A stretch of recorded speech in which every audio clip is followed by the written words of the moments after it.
Lors du premier démarrage de 3D Studio Max, le logiciel vous demandera quel type d'accélération 3D vous souhaitez au niveau donc de la configuration du pilote graphique.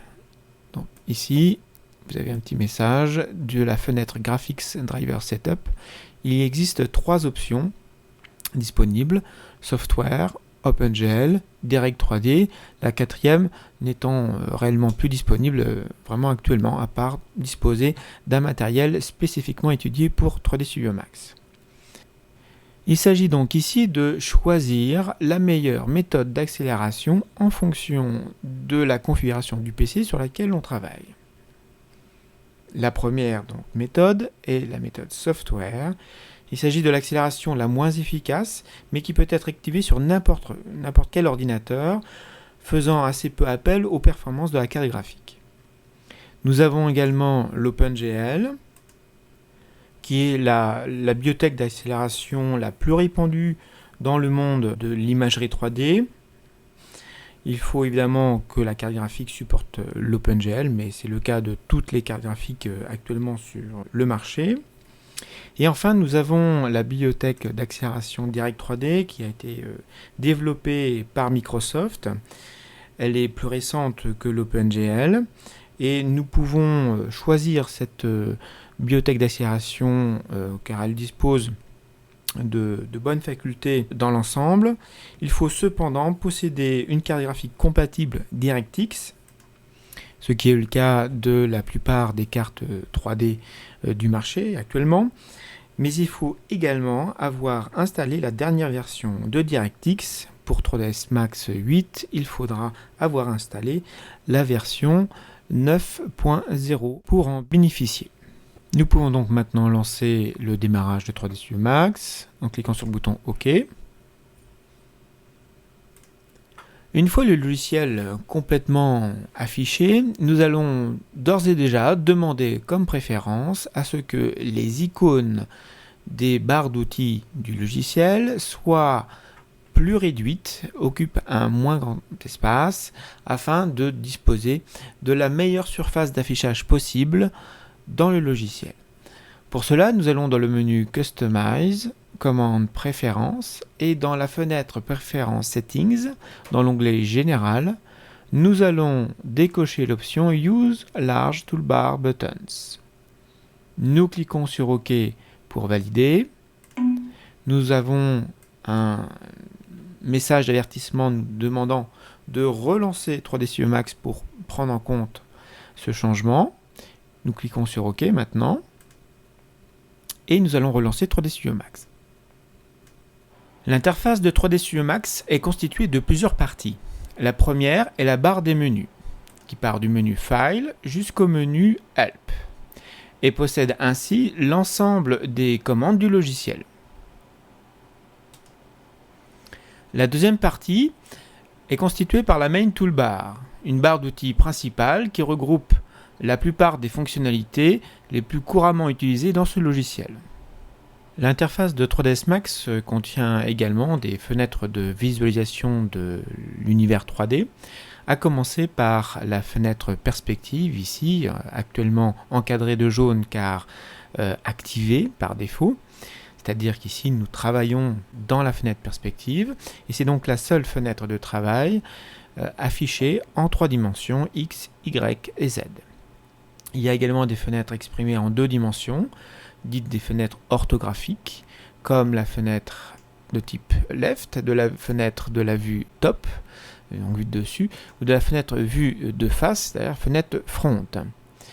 Et nous pouvons donc activer ces 4 fenêtres d'un clic droit, et donc nous sommes en mesure à chaque fois de pouvoir travailler dans la fenêtre dite active, c'est-à-dire encadrée en jaune. Il y a également dans l'interface de 3ds Max le Command Panel, dit panneau de commande en français. Il s'agit de la grande barre située à droite du logiciel.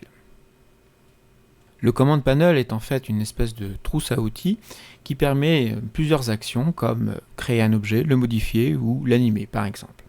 Le Command Panel est constitué de plusieurs onglets dont on voit les icônes au-dessus. Le premier onglet est l'onglet Create qui permet de créer toute une série d'entités qui sont disponibles juste en dessous de lui. Le premier type d'entité est la géométrie, c'est-à-dire qu'on peut créer ici plusieurs types de volumes bien définis. On peut également créer des shapes, c'est-à-dire des formes, à partir donc de spline, Bézier ou NURBS par exemple.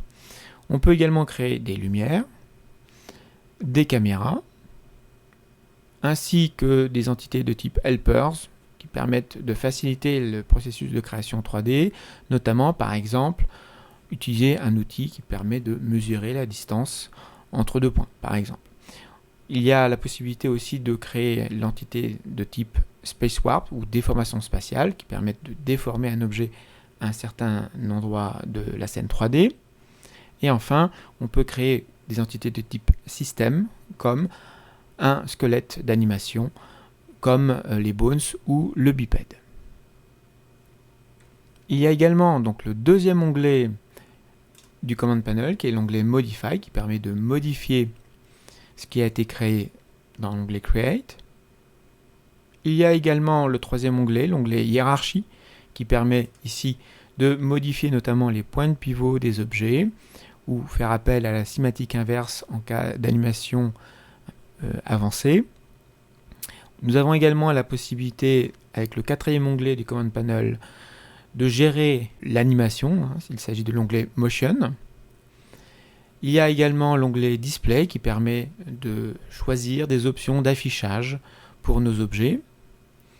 Et enfin, il y a l'onglet Utilities qui regroupe une série de fonctionnalités très spécifiques qui ne sont pas classables dans de grandes catégories.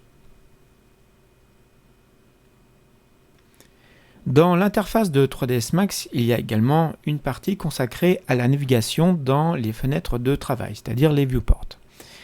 Il s'agit de cette partie située en bas à droite du logiciel.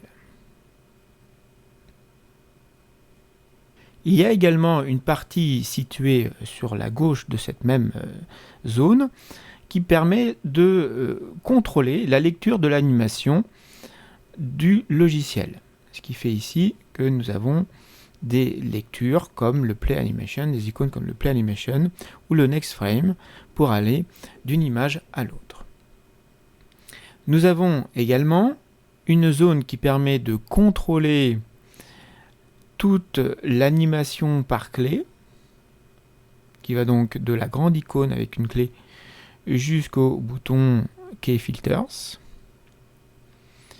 Nous avons également une autre fenêtre qui, elle, est ce qu'on appelle la fenêtre de Transform Type-In, ou TTI, qui permet ici de donner des valeurs en X, Y ou Z à nos objets. Il y a également ce qu'on appelle la timeline, c'est-à-dire la glissière de temps en français, qui permet de naviguer dans le temps de l'animation, dans le temps du segment d'animation. Ici, par défaut, nous avons 100 images d'animation et nous sommes ici à l'image actuellement 0. En dessous, on dispose également de ce qu'on appelle la trackbar, qui permet ici de visualiser les clés d'animation en fonction de leur position dans le temps. Il y a également une icône juste à côté qui permet de développer ce qu'on appelle le Curve Editor, l'éditeur de courbes d'animation. Et en dessous de la timeline et de la trackbar, il se trouve une petite icône située à côté du Transform Type-In qui permet de commuter les valeurs de transformation en X, Y, Z d'un mode absolu à un mode relatif. Enfin, nous disposons également d'une barre d'état, une status area, qui transmet les informations à l'utilisateur de toutes les actions engagées durant l'utilisation du logiciel. Voici donc les grandes parties de l'interface du logiciel 3D Studio Max.